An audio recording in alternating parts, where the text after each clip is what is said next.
All right, guys, what's going on? We are back with another episode of the Jaxxon podcast. I'm here with the one and only co-host, Twitch, one of the godfathers of motocross. And it's not often that we sit with another godfather, one of the originators, probably one of the most iconic names ever ride a bike, Mr. Hart himself. Welcome. It's been a while, but yeah, thank you. I appreciate it. Yeah. And no one forgets. Let's start with that. No one forgets. No one forgets you. When he told me you were coming on, I was like, damn, this is lit. This is like, there's very few names in a sport that can transcend like any era. And you're one of them. Like, it doesn't matter what era, it doesn't matter what level the bikes are at, it doesn't matter what level the tricks are at. You were on the forefront of tricks. You were on the forefront of style, the edge, the media. Like, you'll forever be a legend in the sport. So I feel like you hold a good place in this industry for life. Well, I appreciate it. I don't take compliments very well, so I appreciate that. Well, you're still an asshole. I mean, I know that. I mean, that's a given. No, I was stoked too when you said, yeah, because he's a dude that I always bounce information off Hart. I'm like, what should I do with this? You've been here, you've done that. Like, I've hit you up for advice on so many things. And it's cool that we finally got you down here. I was super stoked. Yeah, I'm not a fan of doing podcasts, but to catch up with you and do this environment, I was super down. So thanks for having me. It. Yeah, all good. Yeah, I saw you training. You were like hitting the bag or something on Instagram. Yeah. And I sent it to him. I'm like, bro, this is perfect. It's like, what a great mix. We need him in here, dude. I mean, with the vibe you guys have going here, obviously this is my first time down, but my passions fall into, obviously action sports and MMA, and so it's a really cool, setup you guys have going here, and like the nucleus with the podcast and the, all the products and the jewelry tying in all the sports. It's badass. It reminds me of like the late 90s, early 2000s with all the brands. Yeah, absolutely. It's rad. First question, why dirt bikes? You could have chose any other sport. Why would you want dirt bikes? I mean, we come from a similar background. I mean, I was a white trash kid from Vegas, and there's nothing but desert in Vegas. My family, we weren't too stick and ball. My dad rode, both my uncles rode dirt bikes. My grandpa rode dirt bikes, and it was just what we did. My dad used to go race at Indian Dunes when he was younger, living in California. Got my first bike on my fourth Christmas present, and we shortly moved to Vegas after that, and it's just what we did. It was a pastime for me and my old man. It was just me and him as I was growing up, and he was 23 when I was born, so he's a kid raising a kid, and we just go to the dirt bike track or just go out to the desert, and it was always just a fun thing until probably about 12, and then it got serious. Yeah. That's when you guys start chasing all the trophies, going to all the nationals, doing all the shit. Yeah, I mean, you know how it is. Like, there comes a certain point, like, I guess in any sport, like you start doing something at 4 or 5 years old, and, you get better at it, and you show some positive aspects of it. And then it was like, all right, cool. Like this, maybe I can do this for a living. I think what's so much different about motocross specifically is, like, especially in our era, there wasn't a lot of money to be made. So it wasn't like, I'm going to sign a big old contract and have a house on the hill. It was like, all right, cool. I can hopefully make 150 grand a year and ride a dirt bike, not swing a shovel for a living. At what point did freestyle come out for you in your career? Like when you were racing and riding freestyle at the same time? Yeah, it was an interesting kind of path for me because, I always aspired to be a supercross racer, or ultimately a factory racer. Yeah. And I never made it to that point, but I got to the point where I was chasing the supercross series and the national series and doing all the races. And, videos, videos were just kind of starting to kick up. I think I did like the first couple of XXX videos and a little bit with Krusty, not a whole lot. And I started to do a little bit more with Krusty, mostly because I was on the 98 Supercross series. I was already out on the road. I was in Florida. I got a call. I don't remember who it was from. It might even been Bubba, but I got a call to come out and do some filming when we're out in Florida, and Travis came out. And it was just kind of like these fun little things to do once in a while. And, later that year, the first 4-leaf contest kicked up. And it was just kind of like, I like doing this. It's super fun. It's taking the pressure off of racing. I flew home. I remember I flew home from Daytona. I did the 4-leaf contest. I rode Manley's bike and flew back out, not thinking much about it. It's like, all right, cool. That was super fun. Hopefully maybe it happens maybe next year at ASR. Yeah. And, then the rest was history. The series kind of came up. And, even with the series starting to actually, the series wasn't even up yet. I'm screwing it up. I came back from Supercross in 98. Didn't have a pot to piss in, was barely, making enough money getting race to race. And living in the van. Yeah, living in the van. And at that time I was like, all right, you know, and especially for me, like I was riding for Flesh Gear, I was wearing baggy gear, I had tattoos. Supercross, trying to go super kind of corporate NASCAR look. I came home from the Supercross series that year and I was like, fuck it, I'm going to just sign up and get back into college. Because originally I was going to be an accountant. Like if I was going down the path, like with schooling, like I was always really good with numbers. And I was like, fuck it, I'm going to go be an accountant. Accountant? Yeah. Like a real accountant? Yeah, you making a joke? No, I swear to God. And I'll tell you a funny story later that ties all that in. And so I signed up for community college. I was home. Like I said, you know, Vegas Supercross was first weekend of May.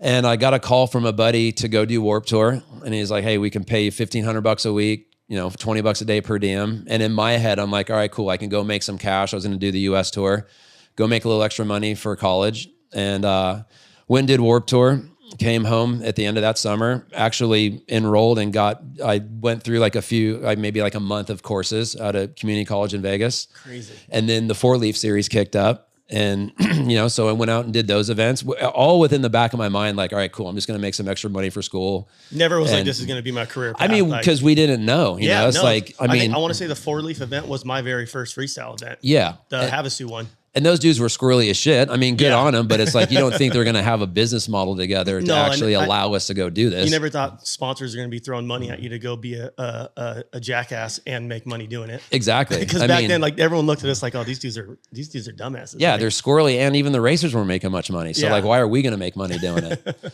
And, you know, like I said, you know, I can tell the long version, but the rest was kind of history, you know, like the series kicked up and then, you know, we started doing like MTV Sports and Music Festivals and different things. And then 99 was X Games. And then I've actually officially dropped out of college going at the end of the 98 school season.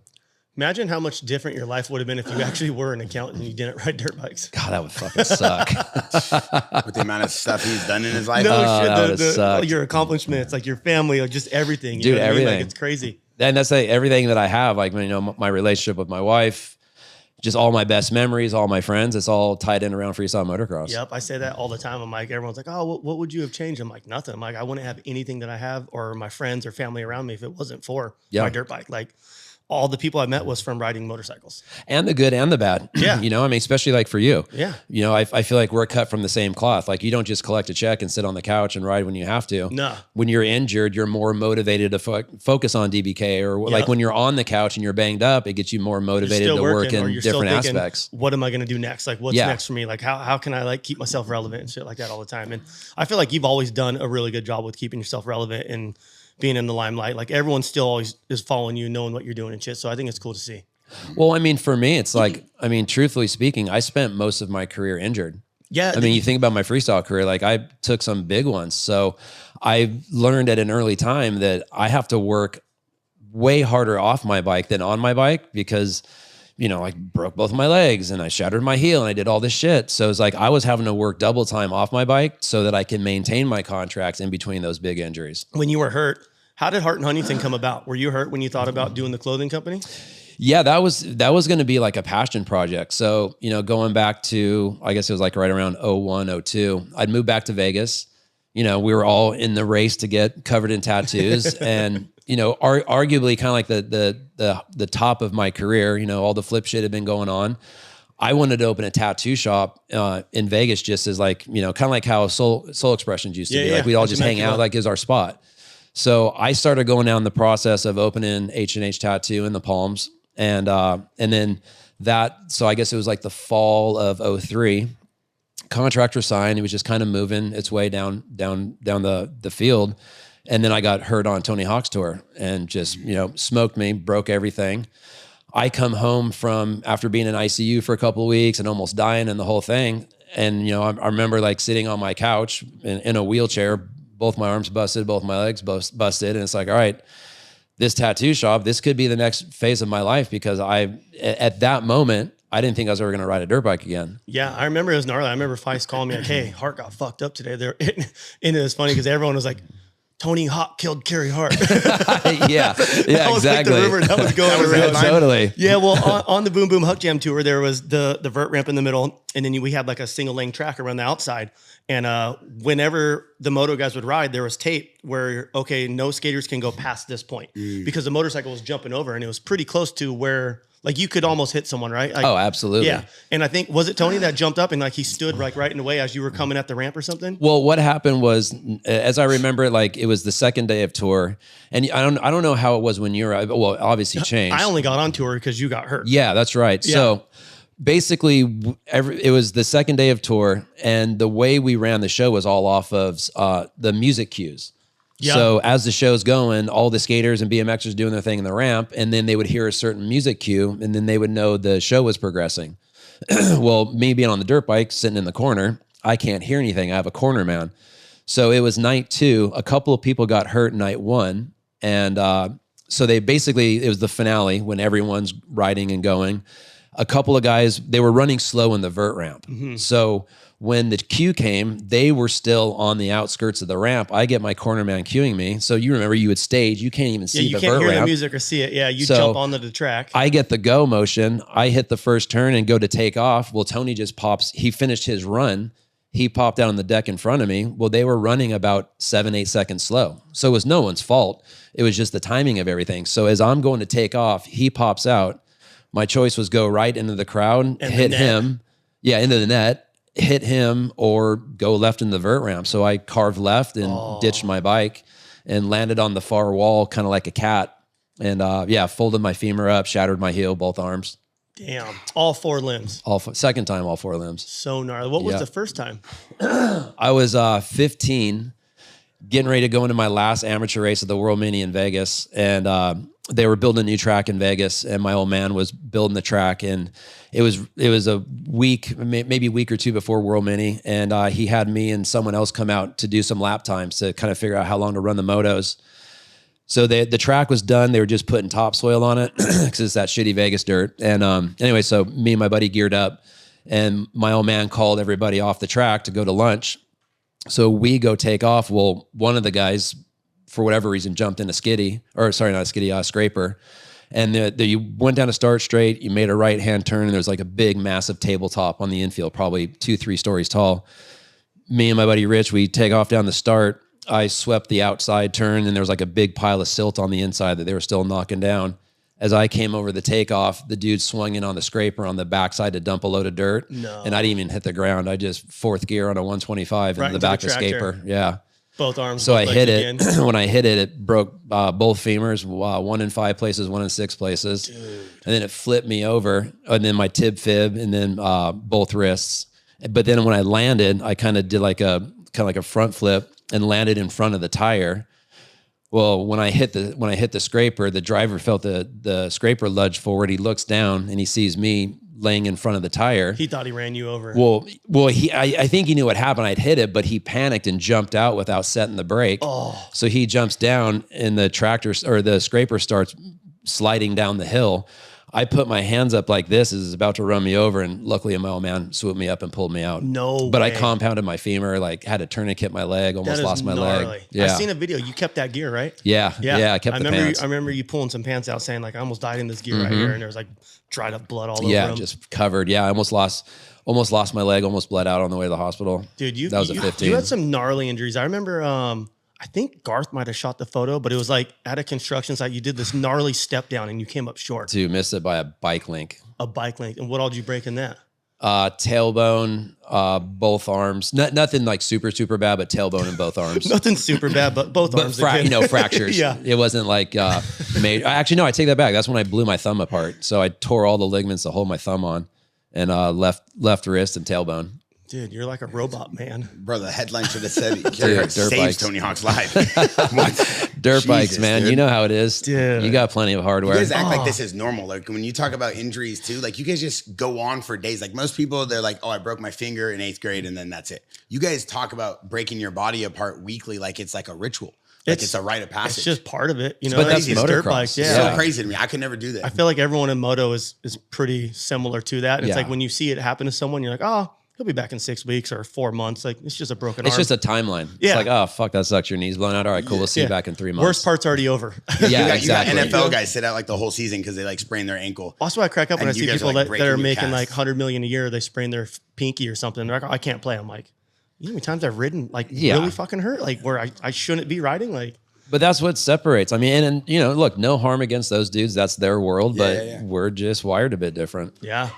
How I had a question on the Warped Tour, dude. How sketchy were those ramps? I think I remember hearing a story like the first day you jumped through the landing ramp or something like that, right? Yeah, me and Link tested them out with Mickey at Link's place. Just plywood. It was just literally a cheese wedge landing, and a decent, the first version of the freestyle takeoffs, and so we tested them out. It was only like 65 feet, a little shorter than our normal contests were, but the ramps get shipped off to Arizona, and when they built the landings, they did the support struts going down the ramp. So rather than across, it's just a learning curve.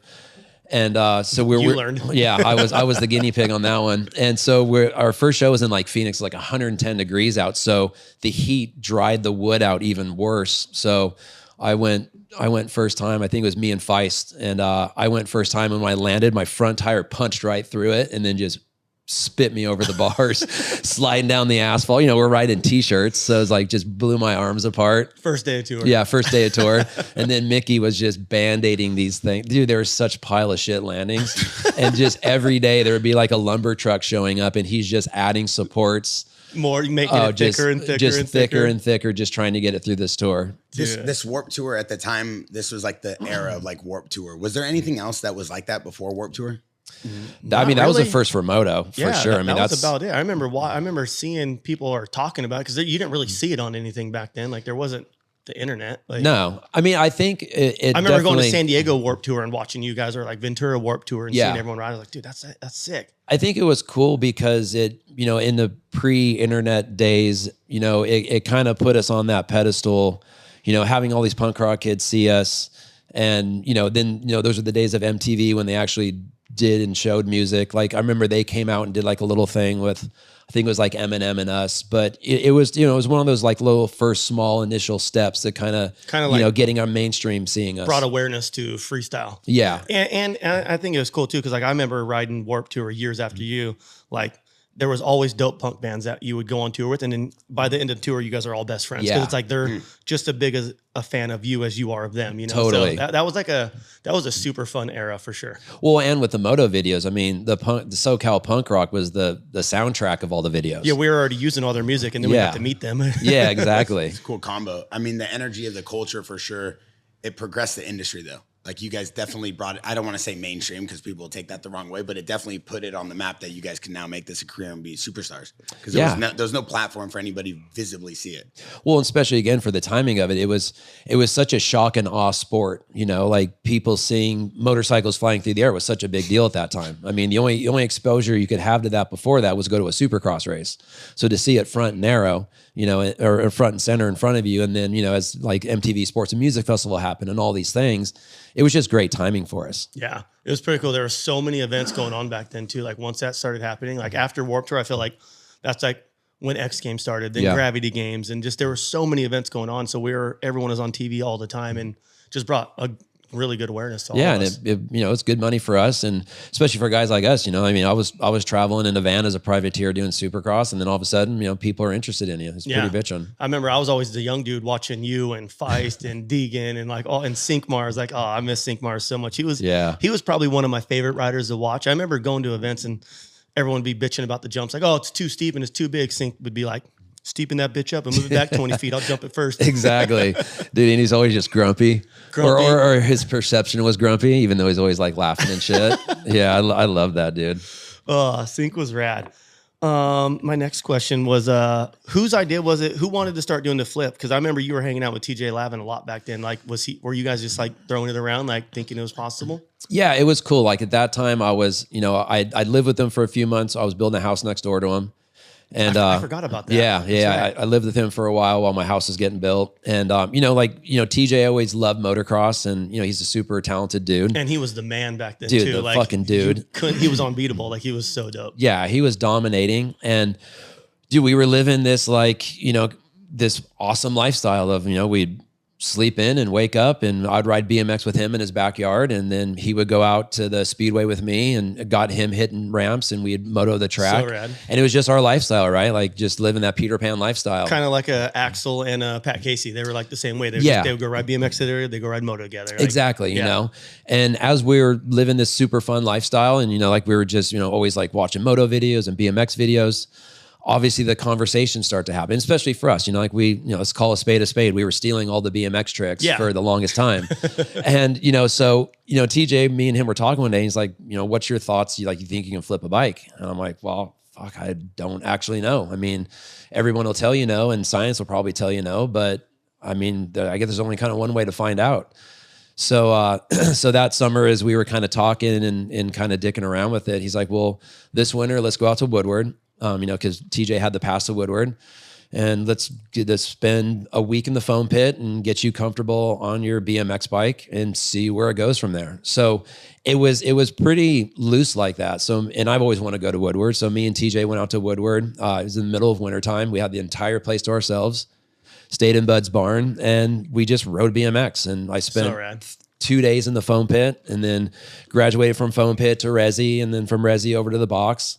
And the biggest thing was just kind of just getting, you know, as you know, just getting comfortable upside down, you know, being able to not be so panicked and spot your landing and kind of control your spin a little bit, and kind of put it on the back burner. Like, didn't think much about it after that experience, that time with TJ out there, you know. And then fast forward, getting into the contest season, you know, contest season kicks up around March, April. And, you know, as contest season's happening, and, you know, like I said, TJ's coming out riding with me and stuff, we kind of started playing around with the dozer and kind of playing with the landing of my freestyle landing out at the speedway, the dirt landing, and shoveling it and just kind of like visualizing like what would it take? It's kind of like the Resi, like. Yeah. And, you know, you think about it, like going back to those days, I always thought it was going to be like this big spine flip, right? Like you think you got to go straight up. You didn't think it's going to be a gap. No, you don't think it's going to be a gap. So that was just where my head went. So, you know, leading into Gravity Games that year, you know, probably about 2 months before, you know, and now, you know, now I'm kind of flipping a little bit more at TJ's house, like keeping it consistent. I'm like, well, fuck, might as well just send it at the biggest contest of the year. I mean, at that point, there's no foam pits. So all you can do is visualize it. Yeah. And you know how it is. Like, you fixate on something, it'll start to drive you fucking crazy. It starts ruining everything else that you're doing, because all you can do is focus on this one thing. Exactly. So it was kind of getting that way for me, you know, and that I think it was in 2000. So I'm 25. I still bounce, you know, my body wasn't thrashed as it is now. You don't think about getting hurt. You think about landing it. Exactly. And that's the other thing. It's the confidence. Yeah. So, I mean, basically just took all those like little moments and pieces in time and just applied everything at Gravity that year. Were you in second gear or first gear? I was in second. Dude, I hit it like if I was hitting, like you obviously hit it pretty way quick. too fast. I remember sitting there. I was like sitting at the top. I'm like, fuck, he's going to flip right now. Like I was tripping. Yeah, second like, gear. He's going quick. He's going to go way high. way too much. Well, because again, it's like you think, don't know. No one else did it before. Exactly. It's like you think you're going to have to go so fucking high to get this bike to rotate. Yeah. And no, didn't need that much. Did you end up getting hurt on that one that you did at Gravity? So that's kind of what set me down this path with like having all my back surgeries. Mm-hmm. I actually compressed fractured my couple of vertebrae in that moment. Didn't really know much that had happened. I mean, you know how it is. Like adrenaline's kicking in, Everyone's old adrenaline dump. Congratulate you. The next day, I flew out the next day, and I was like really struggling on walking and shit. So got back home. You know, and again, at that time, like I didn't have like the circle of doctors, and medicine wasn't what it was, you know, 20 years ago, 25 years ago almost. So, you know, kind of got through that next week, went to a chiropractor, and he's adjusted me. He's like, oh no, you're fine. So just sweet, let's kind of, got back into the grind of it. So yeah, I ended up compression fracturing my back and a couple of vertebrae, and I found out about it the next year when I had that big crash at X Games when I ejected. When you did your collar, was that the year? What year was that? So that was in 01 when my hand pulled off. Yes, because you were already hurt. Yeah, because I broke my collarbone the week 10 days before that. And had a plate put in. Were you flipping there somewhere, or was it like an airbag you were trying out? Yeah, so that's the fucked up part. So no one really knew about it. Yeah, so because of my relationship with Woodward with TJ, I got to know Ed and Gary really well over there. You know, and they're always like super pro action sports, anything. Let's get something better going. Yeah, so so that next summer.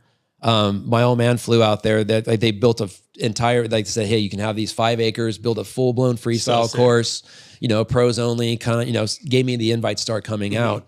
And over that year, they were like, hey, we got this idea for an airbag. It wasn't so much a foam pit, it was like an airbag to where you can practice shit and not get hurt. So I fly out there, or actually, sorry, I drove out there in my RV because Big B had to drive it back for me after I got banged up. Road trip out there. It was about a month. I was going to spend the entire month before X Games out there. Getting ready. And my old man had been out there for about 2 weeks before that, building this insane course.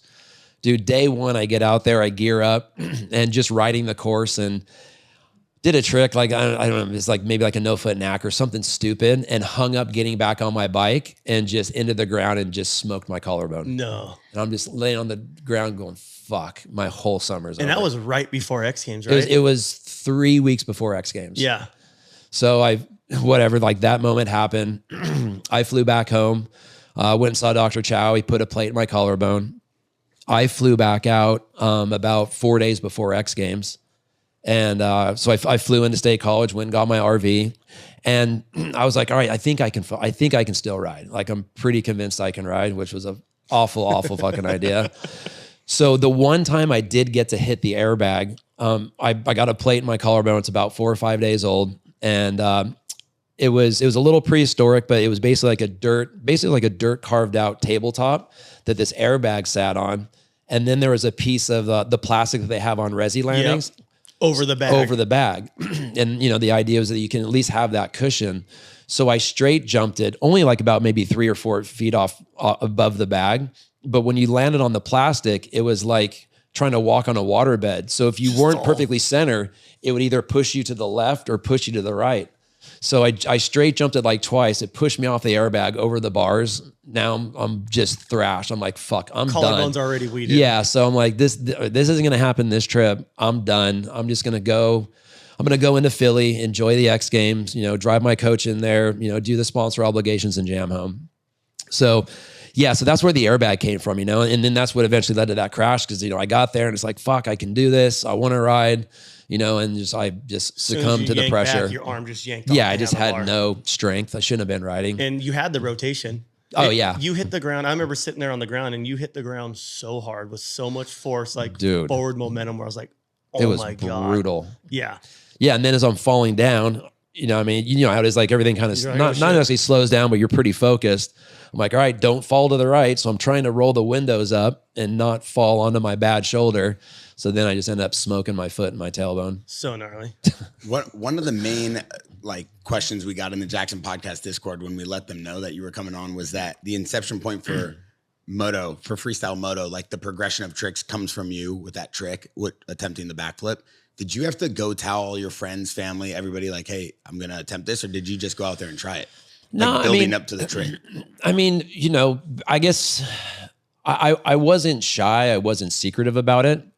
We had this circle, it was 8 of us, right?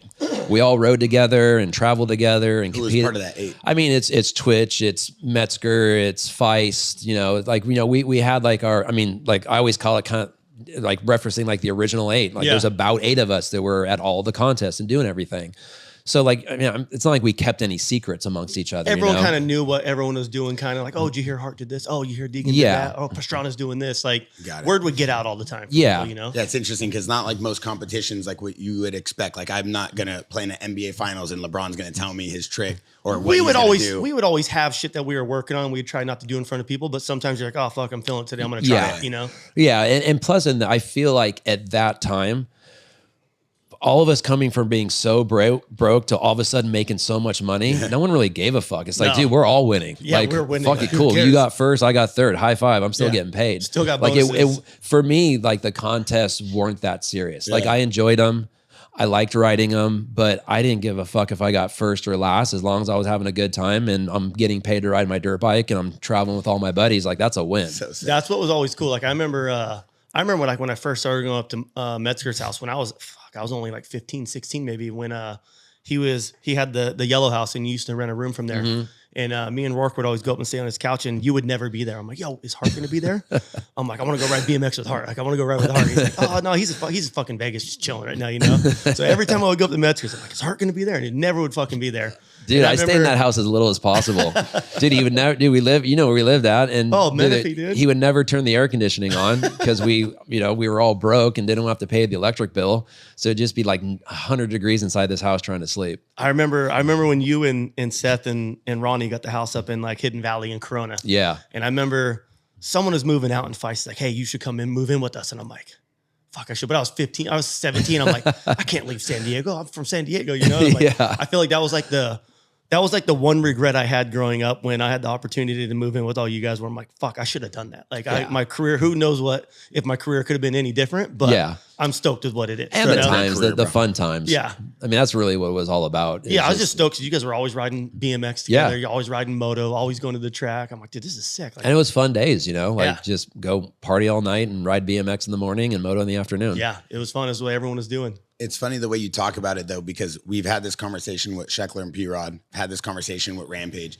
All of you guys are like icons and kind of started these industries in a way, in these sports, right? But you guys did it at a time where sponsorship and corporate sponsorship wasn't really what it is today. Media wasn't what it is today. You know, the idea of being a pro athlete at that level, making that much money wasn't what it is today. Yeah. So you guys were kind of like rewriting the history and writing it for the future athletes too. Do you feel like that era will never ever be able to be replaced or duplicated because of where the industry is at now? It just wouldn't be able to happen? Or do you feel just because you guys are all the pioneers? Because it seems like every industry, you have Rob Machado and Kelly Slater talking about that same concept in surfing, and you have Rampage talking about the gyms in UFC and MMA. Like, it seems like every of these combat sports, action sports athletes all have the same story. I think it was such a special, I mean, just talking about motocross specifically, it was just such a special time. Mm-hmm. I mean, not only of freestyle motocross breaking away from racing, but the timing of it, like, you know, everything kind of comes full circle. And it's like, you know, now you're starting to see like some of like the late 90s fashion with the chunkier skate shoes and stuff. Yeah. It was just the time of it, you know, it was like that late 90s. It was the lifestyle of like the music festivals and the punk rock music. And, you know, there was no internet, you know, we weren't being, you know, you wouldn't be put on blast every 5 minutes for like living the lifestyle that you did. Enjoy yourself and your sponsors ain't finding out about it. Yeah, it was just a different time. Like, I mean, I don't think in any situation you can replicate that now because there's too many eyeballs, there's too many things, there's too many factors. And I mean, I'm not saying there's not more sports or elements of sports to be, you know, invented or as a spinoff, but like I said, like us spinning off of Supercross motocross, which arguably at the time was the biggest Supercross had ever been. It was just a really special time, and it was great timing for us to do that. Yeah, I feel like you can't recreate our era too. Like our era of like freestyle moto was next level. Like you can't go back and redo that. And just like the personalities, yourself, Pastrana, Deegan, Mike Jones, like Clifford, Sinkmars. There's so many dudes that were so dope at what they did, and just everyone had their different styles, and everyone was so outspoken. No one really cared. Like no one was ever like scared to voice their opinion. Everyone was like, "Hey, no, fuck you." You know, like it's just how it was in our era, and I feel like that's like what made us, you know? Well, because no one had an expectation of us. No. Like, it wasn't like, you know, I have to make sure I don't piss off Avion. You know, like it was just, we just got to do our thing and just be ourselves. And that's what created all those personalities for the sponsors to get involved with us. And it's funny that because you guys are like the icons, maybe considered a little bit older than the current athletes that are winning X Games medals, but you guys know how to operate with sponsors and know how to operate with these brands way better than any of these kids that grow up using social media that you think would know the ins and outs. Like, Twitch is probably the greatest top 2-3 athletes I've ever worked with. Not even just at Jaxxon, in general. Guy understands everything that it takes to have a real connection between authenticity of the brand and himself. Like, we're not going to change him. He's not going to change us, but he figures out the happy ground, the medium that makes everything look so real and authentic. And then people see that. And you can't duplicate that. Well, because he's self-made, and no one spoon-fed him his career. Like, he had to dig out of the trenches, create his own image, create his own brand. And through that, he's evolved through it. Like that's just, you can't replicate that, especially and not to offend anybody, but in this social media, instant gratification world we live in now, like, how do you go be an individual through any of that stuff? I'm not saying it's impossible, but like I said, I mean, what he has built on his own is pretty amazing. I feel like for me though, too, like me being a little bit younger than you, like I I would watch what moves you would do. I would watch what moves Metzger was doing. I would watch what Deegan was doing. So like I always had people that I could watch do something like, okay, that's the right way to do it. Okay, don't do that. Don't piss this sponsor off. So it's like I had guidance without having guidance. Totally. I just was aware of like my surroundings all the time. And I feel like that's what helped me out the most. So I could always like bounce questions off of you or anyone, you know what I mean? So it definitely helped me with my career for sure. Just seeing all you guys do it before me. Yeah. Like I was there, but you guys were the forefront. I was like right halfway there, you know? And that's what was great. Like we all had like, you know, whether you liked someone or hated someone or whatever, like we all kind of had like this dance going on and everyone was kind of having their own experience through it. Yeah.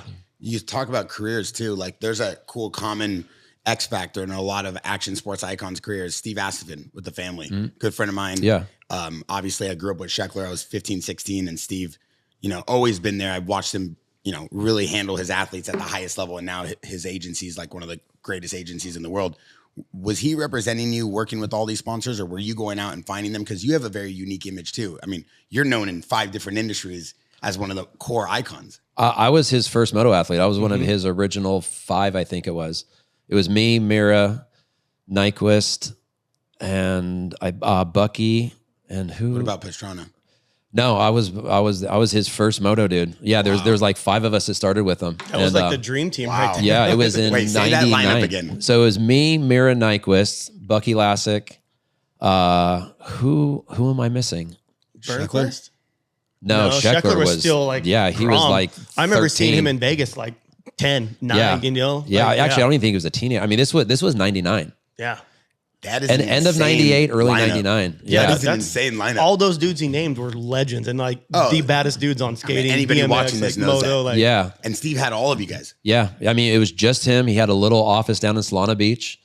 And I remember he showed up to a contest and I forgot who I got introduced to him by. And yeah, he was my first agent. And so the great thing about Steve was, you know, him being open-minded and young and understanding the business side, but also understanding like the individual side. Like we got to work like really hand in hand. It wasn't like, all right, shut your mouth. I'm going to go sell your deals. And you know, this is going to be your schedule. Like we really got to kind of mold what I wanted myself to be, you know, like, you know, especially in those days, like it was always like a pretty sensitive topic. And like there were some people like, oh, fuck selling out. And then there was guys like me where it's like, I'm not selling out, but I'm gonna go represent Mountain Dew. I'm gonna be the first Mountain Dew athlete. And you think I'm gonna sell out? Then go fuck yourself. You know, I'm gonna be the fuck. Yeah, exactly. You know, like so. I really molded my brand in being like, I like I said earlier, I work really hard off my motorcycle. I'm always at the autograph signings. I'm always trying to carry myself in a professional way, not faking it. I mean, you know, you guys, I mean, he knows I'm the same person on this microphone or at an autograph signing that I am in my home life. But I wanted to really mold what my image and the brands that I worked with. And Steve gave me that freedom and working shoulder to shoulder with me. Don't get me wrong. You can ask him yourself and you should catch up with him sometime. There's many times where he'd be pulling his fucking hair out because there'd be a too good to be true deal.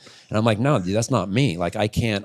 I want the money, but I can't fall into that square. And then that's where I would come into play. He asked me, like, hey, Hart doesn't want to do this deal. You guys look similar. Like, will you do it? I'm like, fuck yeah. You're like, fuck yeah, I will. Can you recall a brand that he tried to hit you with and you're like, nah, I'm out? You know, I don't remember specifically, but when all the .com stuff started getting really hot, there was just these weird things that were coming. And it's just like, dude, at this point in my life, I'm still terrible at fucking computers. I didn't want to immerse it. I didn't totally understand it. And, you know, and also for me too, though, it's like, I feel like even at this point in my life with everything that I'm doing with Indian, like, I feel like it's just as important not to just take a check from somebody and try to build that brand, but I need to work with brands that we're going to build each other. So yeah, cool. I can get a quick, paycheck from somebody and no one knows what that brand is and no one understands what their image is. I can't just float that brand. Like it's so important to have a brand to lean on as well. And that's just the way I always did it. Yeah, that's crazy. I got a question too, going back to Astephen. I remember hearing a rumor back in the day. It was like, hey man, if you do this flip, I'll get you $1 million. You know what? No, it wasn't that. So I remember, I'm like, damn, that motherfucker got $1 million doing No. It evolved. So what it was is if you land the flip, because I always want to get a Rolex and I'm too cheap to buy shit. He's all, dude, you land this flip, I'll give you my Rolex off. It's because I always used to sweat his Rolex. Yeah. He's like, you land this flip, I'll give you my Rolex off my arm. I'm like, all right. fucking gravity games, go for it, get to tires. Sorry, man, you didn't land it. You didn't ride it out. No. Got me on a technicality. No way. Bro, Steve. Bring him in here. Let's take I need Steve in here right now, dude. I took him out to, when we were doing Jaxxon, he took me, I always call him for advice too. Twitch could tell you. I always need people because I move fast. Totally. And I'm always trying to build things every day, and I'm always wild. And I hit him up and he's like, bro, you're working with guys like Sheckler. I grew up with him, guys with Twitch, P-Rod, Rampage, Jaxxon, like building Jaxxon. He's like, slow down and understand the connection. Make sure people understand the connection. Like, he's so tied into authenticity and the connection between a person and a brand. Totally. You know, the person and the person, him and the person. Most agents don't have that. Like having that North Star as an agent, because you're going to learn a lot about business. A lot of kids I see today, and I'm sure you can attest to this, they don't understand the importance of making sure that the brand that pays them is making money too. Because if that well dries up, so does your paycheck. Totally. And you got to go find someone else. And now you look like you're jumping brands. Absolutely. So it's such a hard disconnect in today's time. That's why it's like, even with this show, Twitch was like, yo, I want to do a show. I want to talk to my friends about media and about moto and, you know, kind of put on my own platform. It's like, bro, do it. Do your show. Like, because or else it's too forced. And that's what people don't see anymore. And I feel like in this day and age, like there is so much just force-fed bullshit. All the content you see on Instagram, yeah, like 90% it's just tough. Like, we have to film. And I'm like, everyone's like, when are you gonna put a new video out? I'm like, when I have some shit to film. Yeah, when it's worthwhile. Is it like that? Yeah, I'm like, I'm not forcing anything. No. I'll go like months without putting shit on YouTube where I'm like, I'm do the same thing. I ride in my same house, same jump every day. I'm like, I'm not gonna put the same thing out just there. to do it. Even though you know you can make a fortune on AdSense and video. Yeah, and I don't. It's so cool. I to always keep up on fucking algorithms and bullshit. Yeah, and I don't ever make money on YouTube because I always use cool music. I'm like, I don't like the music they supply you with. I'm like, I want this song because it sounds dope with this writing clip. You know? Exactly. So I've never really made money on YouTube. But you also put yourself in a position where you're allowed to do that because you have the luxury of making money. You've made money. You're smart with your money. That you could kind of do what you want now. Most people don't have that luxury. And you should be able to. I mean, at this point in your life. Yeah. You know? I want to talk about something too, because you brought it up and it's always been a passion of mine, which is brand. You had one of the most culturally driven brands before people even knew what that meant, H&H. And just kind of like, I'm sure Twitch has a bunch of questions on this too, but I was always fascinated how you were able to kind of use your brand, but use an industry behind it. Like, I mean, we saw it in certain industries, right? Skate, moto. Well, yeah, you started the brand, and you got the TV show, just all the stuff came with it. You know, like it was cool. Like no one was doing that back then. Yeah, it was a pretty wild ride, you know, because you know, again, it goes back to that injury that I had. You know, in that moment, I didn't know what the next phase of my life was going to be like. I had this, you know, I was about to open this tattoo shop. It was just supposed to be like a little passion project. You know, so I just kind of immersed myself, you know, and that was, you know, and again, you have to go back to, you know, early 04, you know, it's like connecting the dots. Like, okay, well, I'm starting this brand and it's something new. Let's pitch a reality TV show. Cause in those days it was like fly on the wall reality TV. Yeah. It wasn't all the manufactured shit. And it was just like testing the waters on things, you know, like, you know, third grade math will tell you, you know, you get a TV show and it's doing well, it's going to be good for your business. And the TV show hit, and literally the day after the second episode, I mean, and I was in there every day. I mean, I was unlocking the doors every morning at 9:30 a.m. and doing the drops at the end of the day. And I remember walking in the first day, and there's, you know, 60 people standing in line. You're like, oh, to come into the tattoo shop. But then it was like what you were saying. But then it was like, okay, yeah, well, 1 out of every 20 is going to get a tattoo, and they wiped us out of all of our merch in that moment. So, you know, then it's like, okay, now it's time to roll on this situation because it ain't going to last forever. I think we ended up doing like 3 or 4 seasons before they wanted to start scripting it and all that shit when I walked away from it. But, it, you know, like our career is like, okay, it's a flash in the pan. I have an opportunity to get something started, get it rolling. And so, yeah, we got that jump off, you know, because of the location and through doing the TV show. And then and then I got healthy, got back to riding again. And then it was like, okay, how can you can only do so many tattoos in a day. And, you know, looking at it from a merch standpoint, and you can sell t-shirts, hats, and hoodies. That's what snowballed into doing the clothing. Then I, you know, pulled in Josh Merrill. Yep. Actually, Josh Merrill pulled me out of my mess of trying to do clothing and rescued me. Shout out J-Star. I bought my first car from him. Yeah. And, you know, and then it was like, okay, let's turn this into a brand, you know? So, but then that next step iteration of getting it more back to not just some shitty reality TV show in a tattoo shop, but like, you know, pulling it back into the culture of freestyle motocross and really action sports was, I didn't have a big budget to go out and do, you know, pay athletes a lot of money or do a, do different teams. So I wanted to, at that point in my life, with the chip on my shoulder, the fact that I got kind of forced out of Supercross racing because of my image and because of the videos that I did, I wanted to come back and give a big fuck you to the motocross industry and do a motocross team. So it was kind of twofold. Like, it was the chip on my shoulder to come back into racing, as well as, like, I don't have the money. I mean, like, let's call a spade a spade. I don't have $100,000 to go pay Twitch to represent my brand at that time, because now we're past the 90s. We're in 06, 07, right? These guys were making money. So, okay, what's the next step I can do? I'm going to wrap, I got an RV, I'm going to wrap a trailer, and we're going to go racing. And with that, which was a really fun time, before probably the funnest time, right? It was the funnest time before it turned into like RCH and like you and Carmichael. Like, that was like the beginning of like, all right, let's try this shit out. Like, let's just wrap what we have and go. Yeah, it was really fun because, I came into it knowing we weren't going to be chasing podiums, barely even making mains if we were lucky. I mean, we made a main, it was like fucking high fives, but I stumbled onto something, and it wasn't like, some epiphany that I had, but when we went in to do Supercross, I knew we weren't going to win on the track, so I wanted to win in the pits. And at that time, when you went to Supercross, there was no pit party, there was no monster pit party, there was no experience. It was a bunch of race trucks, and if you got a pit pass, you can walk in and maybe get an autograph or two or whatever, and then you were ushered out. Well, dude, we had, like, I remember the first year we had smoke machines and DJs and go-go dancers. And people are tripping. And people were losing their shit. Like, we had kids playing beer pong, but with Rockstar. So we're getting kids cracked out on Rockstar Energy Drink playing beer pong. And it started with just pen to paper. Like, hey, as you come through here, write down your MySpace page and your Facebook page and your email address, and we'll try to, send you something cool. And that was the early days of data capturing, and then fast forward, and we would come home with trash bags. I mean, for all of you that know, that's by paper and pen. That's not an Excel spreadsheet. That's the craziest thing. And we would come home with trash bags full of these little cards with people's name, email address, and like Facebook or MySpace at that time. And then we kind of graduated into, we got iPads a couple of years later. So fast forward, and I kind of got a topic, but like what you're talking about, like with, then teaming up with Carmichael and launching RCH, we were getting, I did a $3 million deal with Dodge, not off of any racers we had on the track, but with our data capturing that we had in the pits and through our activation and our impressions with people, and the fact that we were pulling in 3,000 to 4,000 brand new email addresses every week at every Supercross race. People don't understand, like, you don't have to be the best on your motorcycle or the best guitar player. It's like, if you can capture data and you have something that's valuable to a company, you can make so much more money. Absolutely. And people don't understand that. Incredible. And it was a total just stumbled onto thing, but it started from, again, like just this passion, like this fuck you back to Supercross and the industry that kicked me out.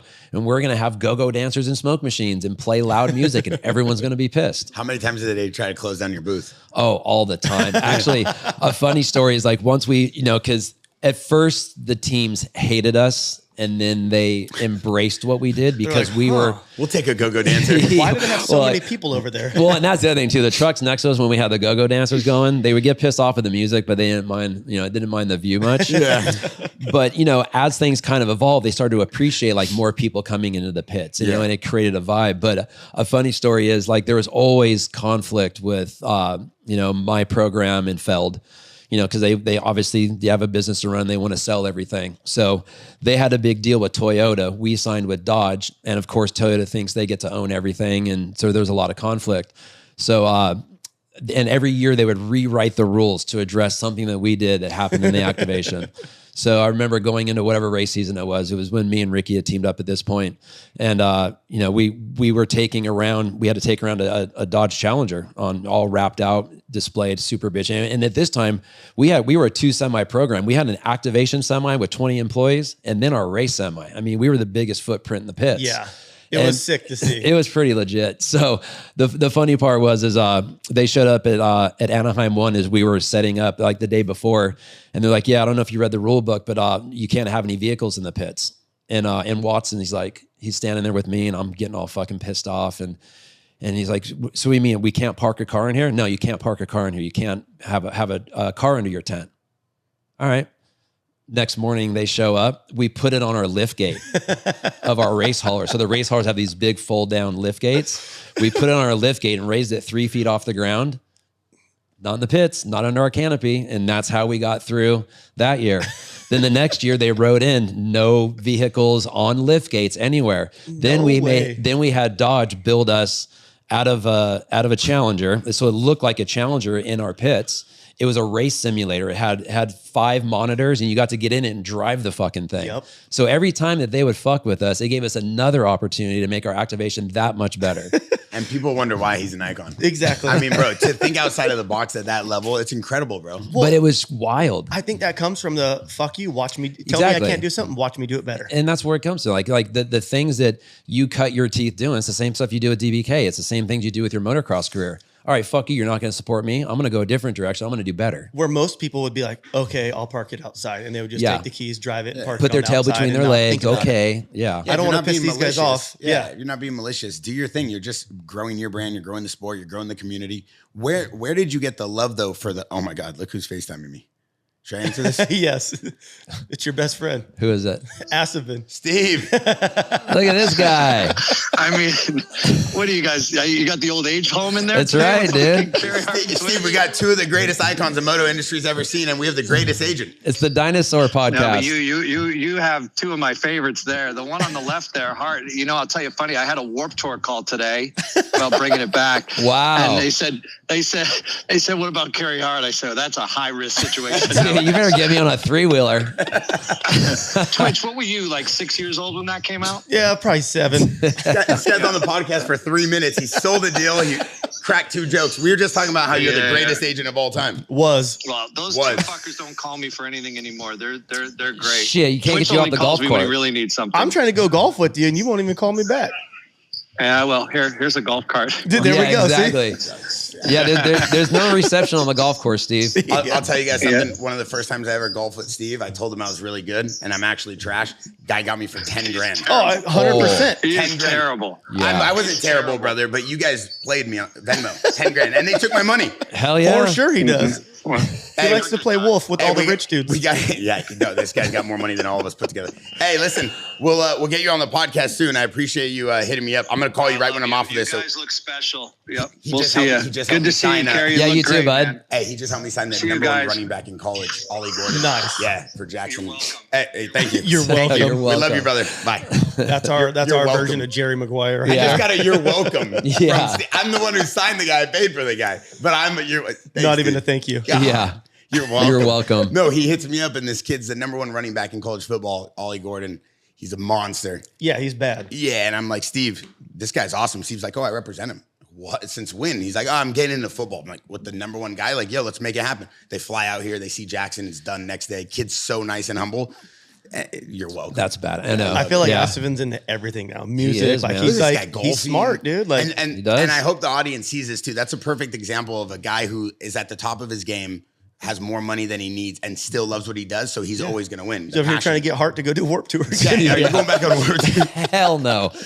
No, but he's a perfect example. Like, dude, Steve, his story's crazy. I mean, he was just a broke ass kid from Boston who lived in Vail, loved snowboarding, started to help out athletes and built his brand from the ground up. He can talk to anybody. Yeah, bro, that would be amazing though for you, Warped Tour with what you got going on. He can sell anything too. Your show, he can sell you to anybody. Yeah, that too. But you have an amazing show too. That thing would be sick. Yeah, be fun. That in with Warped Hell Tour. Yeah, there's a lot. Hit me going up, on. Steve. Yeah, hit me up when you get off the golf course. Hit me up. Yeah, dude. Yeah, he did get me for 10 grand. That was so trash. How do you do that to a kid who just started? Oh, he does not care. When you're gambling though, like you got to know if you're going to. He's like, are you good? I'm like, I'm better than you. He goes, $1,000 a hole. I go, done. Shake his hand. He's like a scratch golfer. He's pretty good. I just got clubs, Mizuno blades. I couldn't hit a single thing. I'm sending balls left and right. I go, this is trash. Never again will I go with him. I had a question.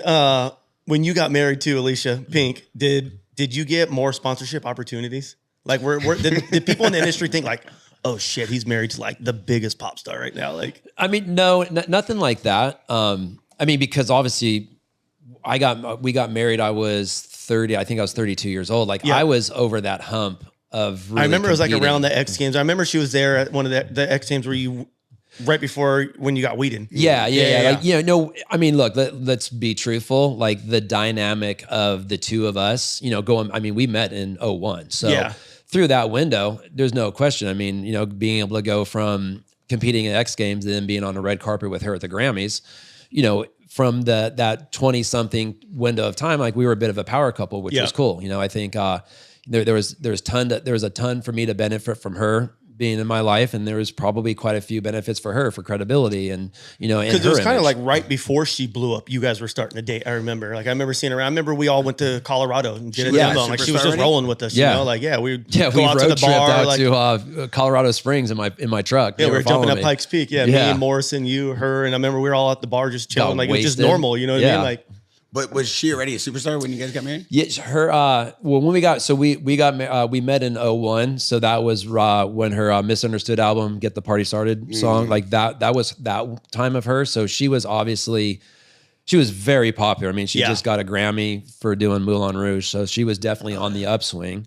I mean, mainstream popularity, obviously a bigger name than mine. But it was cool because she could still kind of go out and like have like an area and like not get too, it wasn't like Beatlemania. Like, I mean, her life now is much different, or arguably in the last 10 years. So, I think our dynamic was good for both of us, from a standpoint, but who knows? Like I wasn't the dude on the other side of the fence trying to sign contracts with me. I mean, I'm sure there's like probably Steve a lot of was like, hey, by the way, no, I mean, cause you know how it is, like how can her being my wife or a girlfriend, how is she going to wear how is Fox getting any benefit of me wearing a t-shirt with her being my girlfriend?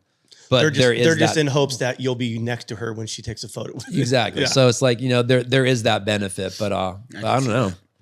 Yeah. I mean, at the time though, was the whole punk show, was that a setup or was that real, or did you know what was going on, or what's the deal with that? Yeah. So, I'd just done Cribs, so my introduction with MTV. Cribs? Yeah, at that time I did Cribs, and the producer that was doing Cribs was also I think it was like season 2 or 3 they're working on of Punk'd, and he approached me. When we were doing Cribs, he's like, hey, I got this project.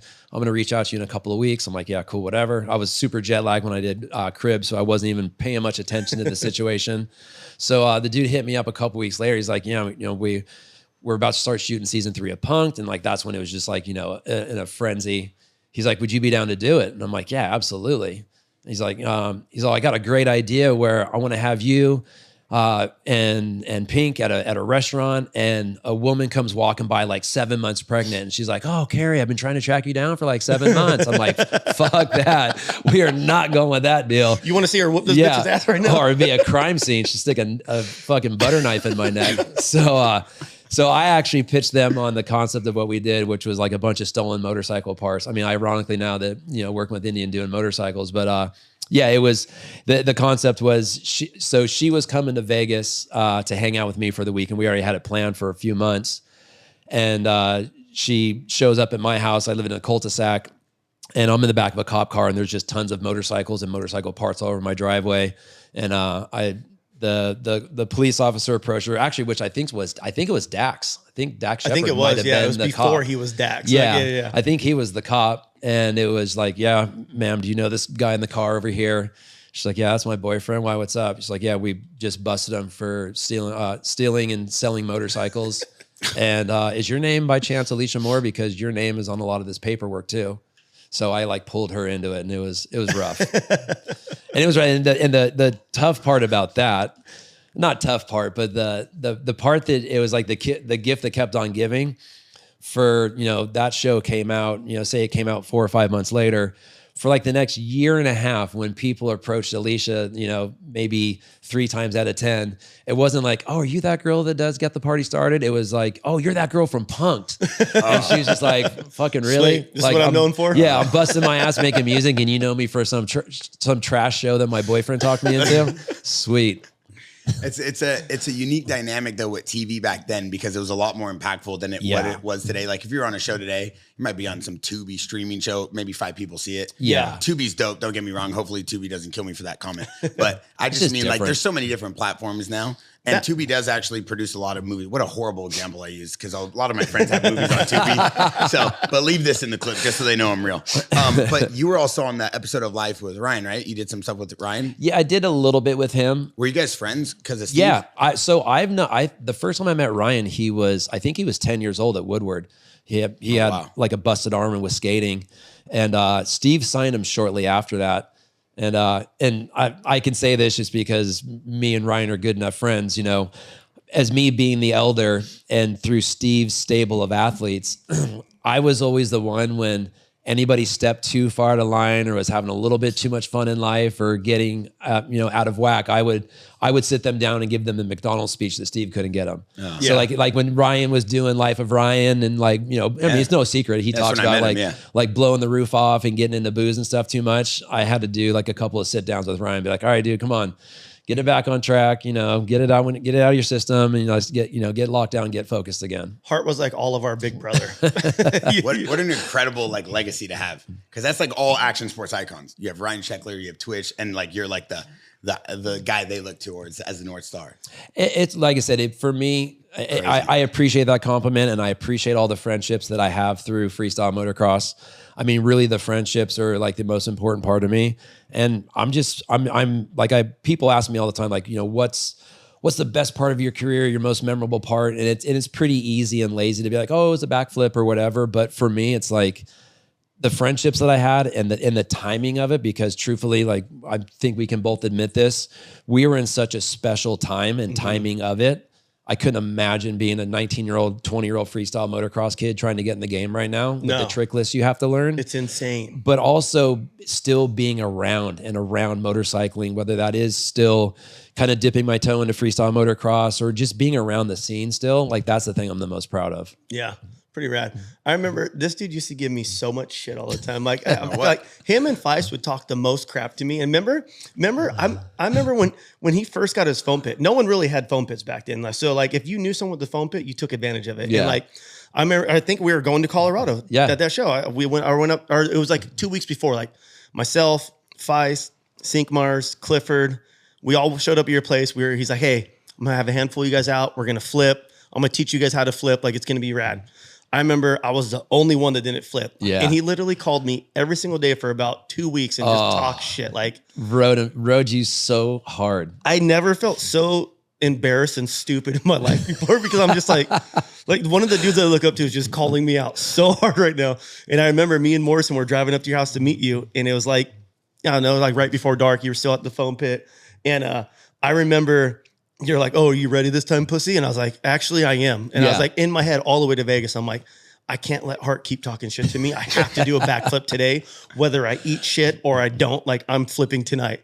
And he's like, I'm out here right now. If I leave the lights on and I leave this thing open, you're flipping. I'm not gonna. He's like, or else I'm gonna cover this thing up and I'm going home. I'm like, I'm flipping. I swear to God, I'm flipping tonight. Went out there, did a couple flips that night. I remember jumping off on the first one, and I watched video, and my bike came all the way around. And I was like, oh shit, if I just stayed on it, I would have landed it. Yeah. Did a couple more. And then the next day we took off to Colorado, did our show, came back. And I remember waiting at his house for like a week because it was windy as hell. Yeah. Couldn't ride. Deegan and Feist hit me up. They're like, hey, our foam pit's finally done. Like, cruise back down here. The weather's perfect. I'm like, okay. And all the way home, I'm so nervous. I'm like, fuck, I'm going to flip today. I'm like, if I stick this one into the foam pit from not doing one for a week, I'm like, I'm going for it on the dirt. Yeah. I remember did one in the foam pit and went to the dirt, and then I never went to the foam pit again after that. But if it wasn't for this dude talking so much shit to me, I probably wouldn't have done it. Dude, I was riding him so fucking hard. It was so funny. That's the thing, though, too. Like, all of us, like, you got to have thick skin. Yes. Oh, I could imagine your era. Big time. Oh man. Because you guys were actually, like, fighting, actually yelling at each other. Like, it's not now where it's like a kid leaving a comment on Instagram. Like, you guys were about it. You'd have to see people. Yeah. Like, it's a different era. Totally. Like, when I was younger, I met Sheckler when I was like 16, 17. And that was one of his, I remember him telling me, like, he'd have to go out and there's like 10 dudes that want to fight him. Yeah. It's not like just 10, for being himself. Yeah. It's not like 10 dudes that are going to leave a comment. Like, it's 10 gremlins that are like, he's on a popular TV show. Yeah, come get some. So like, it's a completely different generation. Totally different time. One thing I want to know about your brand though is like, how did you get the mindset on how to run it, how to operate it? Because it was a massive brand, still is. I mean, so I'll pull a page out of Steve's book. Like, one thing that I would always hear Steve say, and you probably heard him say it a million times, is like, I always surround myself with smarter people. So I always knew what I was strong at. Actually, let me back that up. I always liked the marketing side. I feel confident in building brands. When I was younger, when I first started signing contracts, I wasn't just signing the contract and taking the check and blowing the wheels off. I was learning from all my team managers. Like, why is this company paying me money? Yeah. Why is it such a big deal to have this logo on my bike? So I learned from my team managers. I didn't go to college. So I felt I liked marketing. I liked developing brands. Even through like my nightclub and everything else. And then I surrounded myself with smarter people. And truthfully, I did as much as I could as far as tattoo shops and opening more shops and, printing my own merch and all that bullshit and trying to manage back end. And then truly through Steve, I got hooked up. I met and got hooked up with Josh Merrill, and is like, dude, you're good. Obviously you have clothing to a T.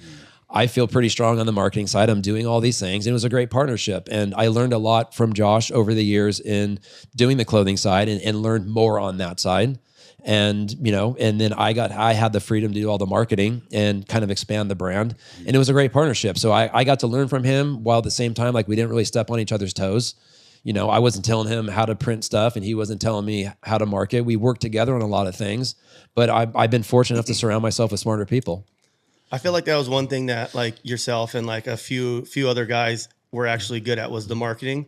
Without even knowing you were doing the marketing, just being yourself and that's authentic key to the brand, and just like it shows. Like your stuff with Indian right now, it's like you're always going to ride something on two wheels. You know what I mean? So it's like, doing an Indian deal, you're building badass bikes, you're building bikes for other dudes that are super cool. Like, I just think with what you're doing, it comes so natural that sometimes you don't even realize what you're doing or the value that you bring to the table. Well, and it's based out of passion. It's the same thing you're doing with DBK. Mm-hmm. Like, you're doing it because you want to. Yeah. And if I remember, like, you even started it, put it on the shelf for a while, and then went and pulled it back off because it probably started as a passion. You're probably like, fuck it. If I sell 20 t-shirts or 20 million, it's something that I get to do and control. Yeah, it's pretty rad. We just pulled numbers 2 days ago. My business partner sent me numbers, and from the last 5 years, we did 10 million. Dude, that's awesome. I'm like, and that's so hard. I'm like, yeah, it's gnarly. That's so hard. That's one of the hardest things to reach in business. It's hard to reach 1 million, let alone 10. Yeah. It doesn't matter how many years you're in business. No. That means you have so many people that actually believe in you to buy that much product. And it's weird too, because people are always like, how'd you do it? I'm like,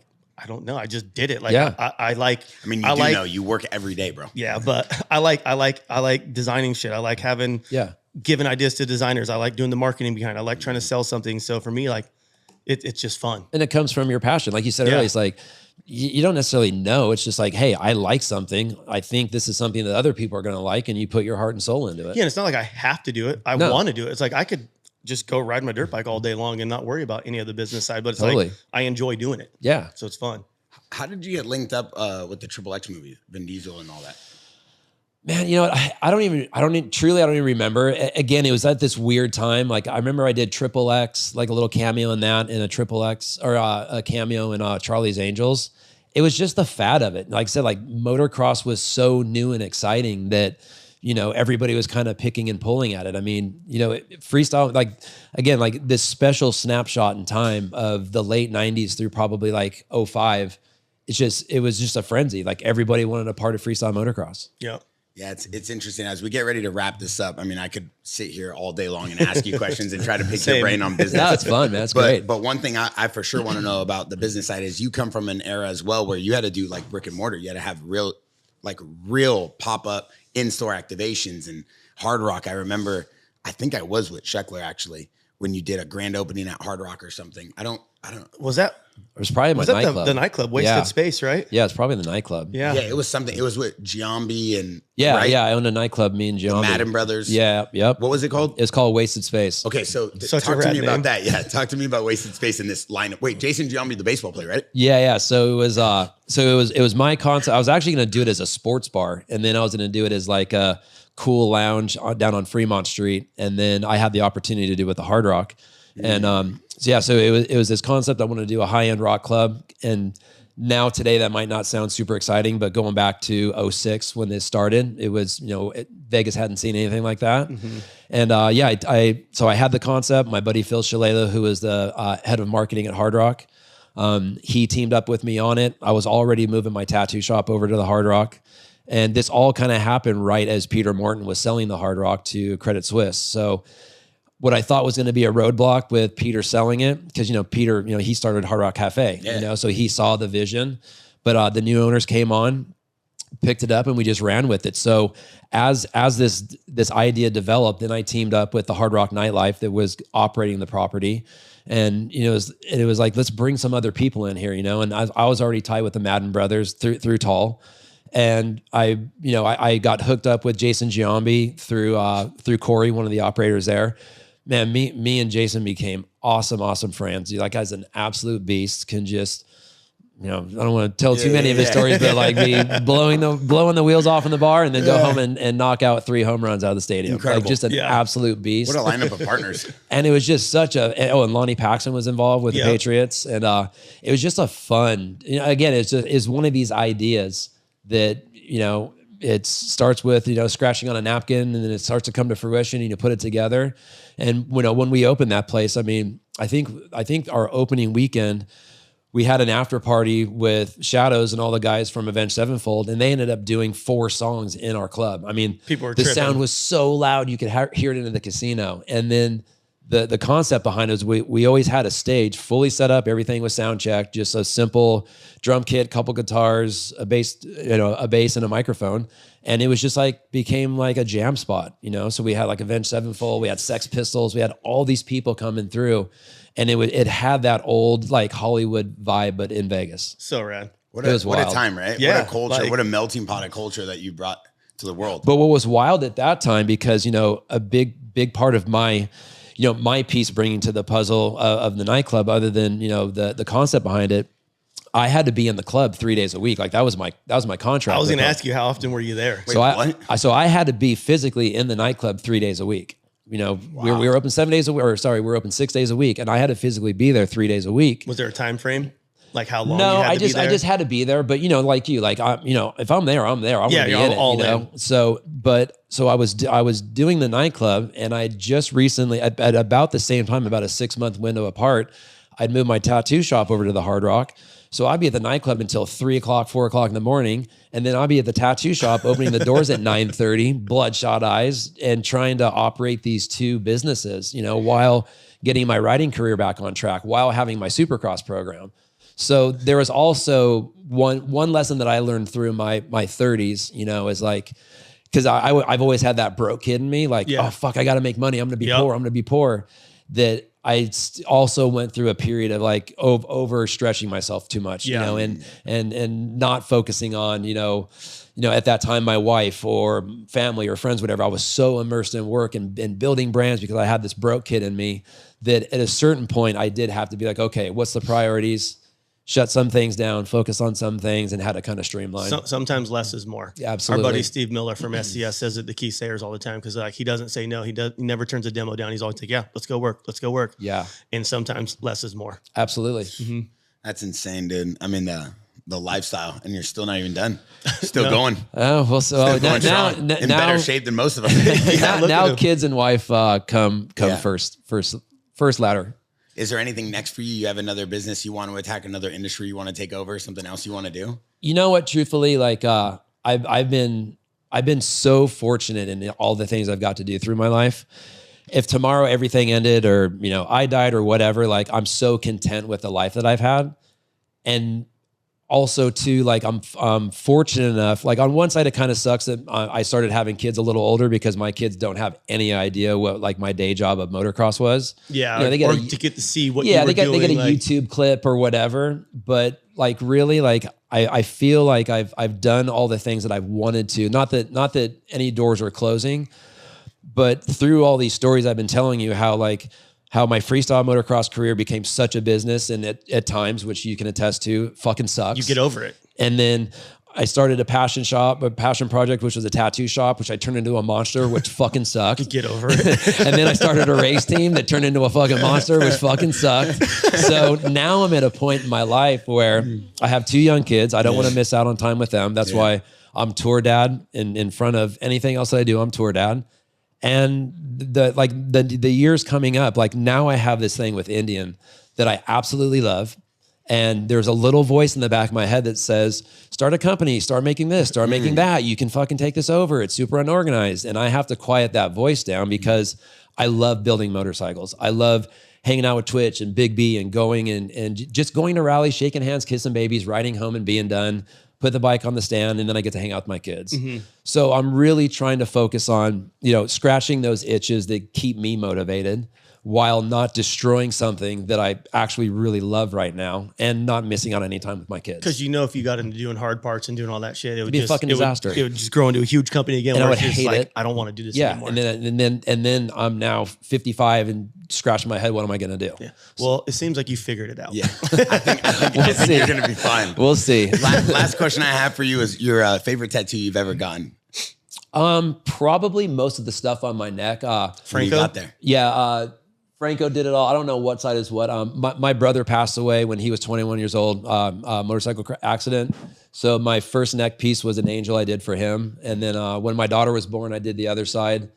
And then my most painful tattoo is my wife's name right here underneath my chin. Does that hurt? Dude, that right hurts. there. So You have bad. one too. This feels like it's up here. Like Yeah. when you're getting it, dude. I'm like, hey, this ain't above my chin, right? My wife's gonna kill me. If it's up here. Yeah. That's what it felt like. And it's ironic. Me and her laugh and joke all the time that like the most painful spot on my body is her name across my chin. Oh, wow. That must be nice. Hey, We're what's your checking favorite you if you tattoo? mess up. Exactly. What's your favorite tattoo? My favorite, probably my wife's portrait on my head and like my kids' names on my head. That is your wife's portrait on your head? Yep. She's How always did I on not my. know She's that? always on my head. How did I not know that? Can you show the camera that real quick, actually, before we end? Did that hurt or no? Yeah, every tattoo hurt. Fuck yeah. And they hurt the more you Every get. single Wait, tattoo before I hurts. go, I got to ask you one more thing because you probably have an answer to this more than anyone. There's a thing I saw on TikTok, and don't kill me. I'm just telling you, I saw this on TikTok, that it's like a thing that people go under like oxygen or something to get a tattoo, and everybody's ripping them apart. Fuck Did I that open shit. up a can of worms? I honestly think it's the lamest That's thing in the fucking fucking lame. world. Don't kill me. Don't If kill you me. have to get, I don't even have a under- tattoo, so it's not me. If you have to get put under to get a tattoo, I don't care if you're doing your whole back or like. I don't give a fuck. You're a bitch. It's the experience of like you're not going to get your whole body tattooed in one day. I don't give a No. fuck. Like That's like lame. if you got to The way get you guys put are under to behaving is do how the it. comment section looked on this TikTok. Yeah, I just think it's really lame. Like Yeah. So it's that bad of.